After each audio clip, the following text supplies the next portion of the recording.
السلام علیکم ورحمۃ اللہ وبرکاتہ۔ مولانا یونس صاحب کا بہت ہی پیارا بیان موت کیسی آتی ہے، بہت ہی زبردست بیان۔ ہمارے چینل کو لائک سبسکرائب کیجیے، جزاک اللہ۔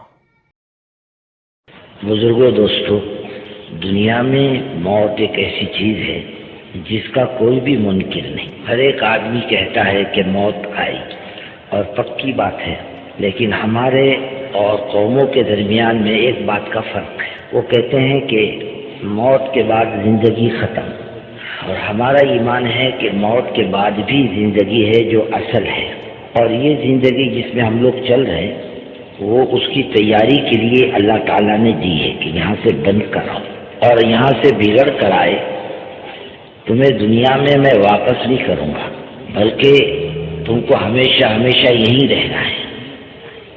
اور ہم لوگ جتنے بیٹھے ہیں اور دنیا کے جتنے انسان جا چکے اور جتنے آئیں گے ان کو اللہ تعالیٰ نے ہمیشہ باقی رکھنے کے لیے ہی پیدا کیا ہے، یہ کبھی ختم نہیں ہوں گے۔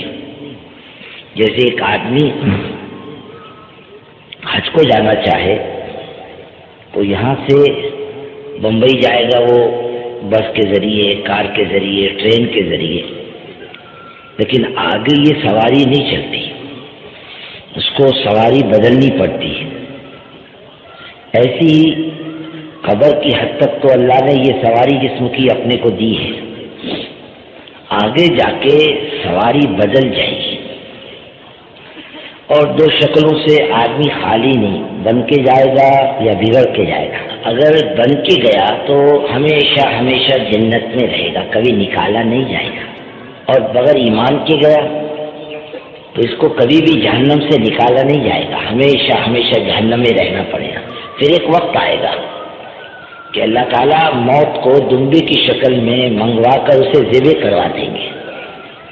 اللہ کے رسول صلی اللہ علیہ وسلم کا ارشاد ہے کہ اگر خوشی کے مارے کسی کو موت آتی تو جنتی کو آتی، اب موت نہیں، اور غم کے مارے کسی کو موت آتی تو جہنمی کو آتی، اب جہنمی کو بھی موت نہیں۔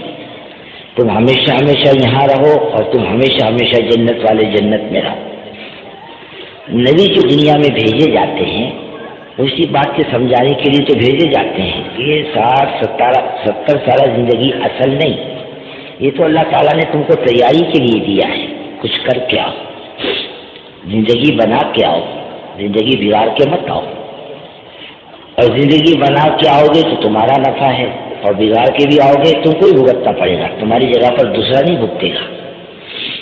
ہر ایک آدمی اپنی زندگی بنانے کا مکلف ہے، کوئی آدمی سے بری ذمہ نہیں ہے۔ اگر میں نے زندگی بنائی تو آپ کے کام نہیں آئے گی، اور آپ نے زندگی بنائی تو میرے کام نہیں آئے گی۔ بڑا سے بڑا آدمی جب تک اپنی زندگی بنا کے نہیں جائے گا اس کا بیڑا پار نہیں ہوگا۔ اب آپ دیکھو حضور اکرم صلی اللہ علیہ وسلم سے بڑھ کر کون ہے دنیا میں، اور اللہ تعالیٰ نے آپ سے بہتر کس کو بنایا؟ بعد خدا بزرگ تو ہی اس کا مختصر ایسے نبی جن کی خدمت ان کے سگے چچا ابو طالب نے 8 سال کی عمر سے کی، اور جب تک زندہ رہے وہ رسول اللہ صلی اللہ علیہ وسلم کے لیے ڈھال بنے رہے، اور اس کی ہمت نہیں تھی کہ حضور پاک صلی اللہ علیہ وسلم پر ہاتھ ڈال دیتے۔ یہی ابو طالب کے موت کا وقت قریب اور رسول اللہ صلی اللہ علیہ وسلم پاس تشریف فرما ہے، اور بڑے پیار محبت سے کہہ رہے ہیں، یا اماں قل لا الہ الا اللہ استغفر لک بہا یوم القیامہ، اے میرے پیارے چچا کلمہ پڑھ لو، میں قیامت کے دن آپ کے لیے خدا سے دعا مغفرت کروں گا۔ کہہ رہے ہیں بھتیجے بات تمہاری بہت اچھی، میں نہیں کہتا ہوں کہ غلط ہے، لیکن اگر میں نے کلمہ پڑھ لیا تو قریش اور قریش کی عورتیں تانا دے گی یا وہ طالب جہنم کے ڈر کے مارے باپ دادا کا دین چھوڑ کے چلے گئے، اور لوگوں کے تانے کا ڈر نہ ہوتا تو میں تمہاری آنکھوں کو ضرور ٹھنڈا کرتا، اور فرمایا علی ملت عبد المطلب، میں باپ دادا کے دین پر مرتا ہوں، میرا اسلام سے کوئی تعلق نہیں۔ آپ نے فرمایا چچا آپ کے لیے مجھے منع نہیں کیا گیا مانگنے کے لیے، میں اس وقت تک مانگتا رہوں گا جب تک مجھے منع نہ کیا جائے۔ فوراً کلام پاک کی آیت نازل ہوئی، ایمان والے کو نبی کو اس بات کی اجازت نہیں کہ وہ ایمان کے لیے دعا مغفرت کرے، خاموش ہو جانا پڑا۔ اتنا بڑا رشتہ بھی کام نہیں آئے گا بغیر آدمی زندگی بنائے گی، اس سے بڑھ کر رشتہ کیا ہو سکتا ہے؟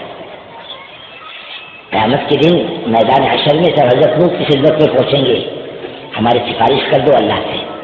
وہ کہیں گے میں آج ڈرتا ہوں، میں نے بے ایمان بیٹا اور بیوی کی سفارش کرنا چاہی جو اللہ کو پسند نہیں آئی، میں ڈرتا ہوں کہ میری پکڑ نہ ہو جائے۔ آج اللہ اپنے پورے جلال میں، ہم سب بیٹھنے والے اپنی زندگی بنانے کے مکلف ہیں کہ ہم اپنی زندگی بنائیں، اور یہ کام ہر ایک مسلمان کی زندگی بنانے کا کام ہے۔ میں اپنی زندگی بناؤں، آپ اپنی زندگی بناؤ، اور اپنی زندگی بنانے کے لیے آدمی خود فکر مند ہو۔ کیسے ایک آدمی روٹی کو سمجھتا ہے کہ میری ضرورت ہے، آدمی سمجھتا ہے کپڑا میری ضرورت ہے، ایسے ایک مسلمان اس بات کو بھی سمجھے کہ دین بھی میری ضرورت ہے۔ میں ایک ٹائم کھا کے زندگی گزار سکتا ہوں، جیسے دنیا میں لاکھوں کروڑوں انسان ہیں، ایک ٹائم کھاتے ہیں، ایک لباس ہوتا ہے، بس اسی میں زندگی گزر جاتی ہے۔ ان کی بھی گزر جائے گی، ہماری بھی گزر جائے گی، لوگ گزارتے ہیں۔ تو رسول اللہ صلی اللہ علیہ وسلم کے بارے میں حضرت عائشہ فرماتی ہیں ہم نے رسول اللہ صلی اللہ علیہ وسلم کے ساتھ زندگی گزاری ہے، اللہ کی قسم ہم نے دن میں 2 ٹائم نہیں کھایا، ایک ہی ٹائم کھایا۔ ہم نے کپڑا آپ صلی اللہ علیہ وسلم کا کبھی تہہ کر کے نہیں رکھا، اور ہر ایک آدمی جانتا ہے جسے رسول اللہ صلی اللہ علیہ وسلم دنیا سے تشریف لے گئے، اللہ نے حضرت عائشہ کو بڑی فراست عطا فرمائی تھی۔ وہ کھٹک گئی، دیکھو رات عافیت سے گزرتی بھی ہے یا نہیں، گھر پہ نگاہ ڈالا، میرے گھر پہ کیا چیزیں دیکھو تو صحیح۔ ایک اور چراغ ہاتھ لگا، کسی مٹی کا تھا، کسی دھات کا تھا، میں نے دوپٹے سے صاف کیا اور پڑوسن کے یہاں دیا، لا بہن تھوڑا سا تیل یا گھی ادھار دے دیں۔ رسول اللہ صلی اللہ علیہ وسلم کی طبیعت اچھی نہیں ہے، لوگ دیکھنے کے لیے آتے ہیں، اور گھر میں ہمارے اندھیرا ہے، کم سے کم حضور پاک صلی اللہ علیہ وسلم کی عیادت کر لیں چراغ کی روشنی میں۔ فرماتی اس دن میں نے گھر میں چراغ جلایا ہے جس دن حضور پاک صلی اللہ علیہ وسلم کی زندگی کا چراغ بجھنے والا تھا۔ یہ گھر کی زندگی ہے، اس کے بغیر بھی زندگی گزر سکتی ہے اور لوگ گزار رہے ہیں، لیکن بے اعتبار ایک مسلمان ہونے کے میں دین کے بغیر زندگی نہیں گزار سکتا۔ میرے زندگی میں دین آنا ضروری ہے، اور اللہ بغیر طلب کے دین نہیں دیتا۔ دنیا کسی کو بھی دے گا، کس کو بیمان کو دے گا، زندگی کو دے گا، بحریے کو دے گا۔ دنیا اللہ تعالیٰ چور کو بھی دیتا، بدماش کو بھی دیتا، نیک کو بھی دیتا، اس نے پیدا کیا ہے۔ دنیا تو ہر ایک کو ملے گی۔ ایک تیمورلنگ بادشاہ دنیا سے گیا، ایک گویا اندھا پکڑ کے لے کے گیا، اس کو دربار میں کھڑا کر کے پوچھا کہ تیرا نام کیا ہے؟ میرا نام دولت ہے۔ تو بولے دولت تو اندھی ہوتی کیا؟ تیرے اندھی نہ ہوتی تو تیرے لنگڑے کے پاس کیا کو آتی؟ تو ہر ایک کے پاس جائے گی، لیکن دین اللہ بغیر طلب کے نہیں دیتا، زبردستی نہیں دیتا۔ تو اپنے سامنے مثالیں ہیں، ابو طالب کے بعد، لیکن دین نہیں ملا، طلب نہیں ہوئی۔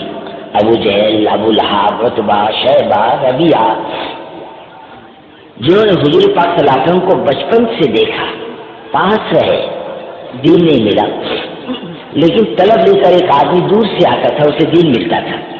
ابھی آپ دیکھو گے نا، آپ جہاں پر کام کرتے ہو، جہاں کام کا ٹھیا ہے، مرکز ہے، تو وہ اطراف کے رہنے والوں میں طلب نہیں، دور سے لوگ آتے ہیں، جماعتیں آتی ہیں، دور سے افراد آتے ہیں، مشورے میں آتے ہیں، اجتماع میں آتے ہیں، قریب والوں میں طلب نہیں، اس لیے ان کو نہیں ملتا، باہر والوں کو ملتا ہے۔ دین بغیر طلب کے اللہ دیتا نہیں، اور آدمی سمجھے میری ضرورت ہے، میں محتاج ہوں، اللہ کا دین میرا محتاج نہیں ہے، میں اللہ کے دین کا محتاج ہوں۔ دین کی حفاظت کا وعدہ تو اللہ کا ہے، اور دین کی حفاظت تو اللہ کریں گے، اس کا وعدہ ہے، انا نحن نزلنا الذکر وانا له لحافظون۔ دین کی حفاظت کا وعدہ تو اللہ کا ہے، لیکن دین زندگی میں لانا یہ اپنی ضرورت ہے، دین ہمارا محتاج نہیں ہے، اور ہم دین پر چلیں گے، اپنا نفع ہے، دین کا کوئی نفع نہیں۔ ارے ساری دنیا کے انسان مل کر اللہ کے وجود کے منکر ہو جائیں، اس کی ذات میں کیا فرق پڑتا ہے؟ ارے ساری دنیا حضور پاک صلی اللہ علیہ وسلم کو نبی ماننا چھوڑ دے تو آپ کی ذات میں کیا فرق پڑے گا؟ اس میں اپنا نفع ہے، ہم محتاج ہیں زندگی بنانے کی، اور زندگی بنے گی اعمال سے۔ دیکھو جو چیز کام آئے گی وہ اپنے اعمال ہے، رسول اللہ صلی اللہ علیہ وسلم اپنی بیٹی حضرت فاطمہ سے کہہ رہے بیٹی میں باپ ہوں رشتہ کام نہیں آئے گا، بیٹی تیرے اعمال تیرے کام آئیں گے۔ آج بیچارے جماعت والے ہمارے دروازوں پر آ کر خوشامد کر کے ٹھڈی میں ہاتھ ڈال کے بہت پیار محبت سے کہتے بابا کچھ کر لے، تھوڑی آپ سے پیسے مانگنے آتے ہیں، آپ سے تھوڑی روٹی بھیک مانگنے آتے ہیں، ہمیں روٹی دے دو، کپڑا دے دو، بستر دے دو، وہ تو ایک ہی کہتے بابا زندگی بنا لے۔ اور دیکھ زندگی بنائے بغیر جائے گا نا دنیا سے تو مرنے کے بعد جو چیز مانگے گا وہ ملک مال نہیں مانگے گا، بلکہ اللہ واپس کر دنیا میں لالی عمل و صالحہ، وہ کام کروں گا نیک جو نہیں کیا تھا، اللہ دنیا میں واپس کر دے۔ وقت مانگے گا، آج جماعت والے وقت مانگتے ہیں، کل یہ خود اللہ سے وقت مانگے گا، لیکن وقت دینے کا وقت نکل چکا ہوگا۔ اس لیے عقل مند، سمجھدار، ہوشیار وہ وقت آنے سے پہلے کچھ کر لیں۔ تو میرے بھائیوں بزرگوں، جس طرح آپ نے مولانا یونس صاحب کی یہ پیاری کارگزاری سنی تو اس پر ہمیں عمل پیرا ہونا چاہیے اور دین کا کام کرنا چاہیے، اسی میں ہماری بھلائی ہے۔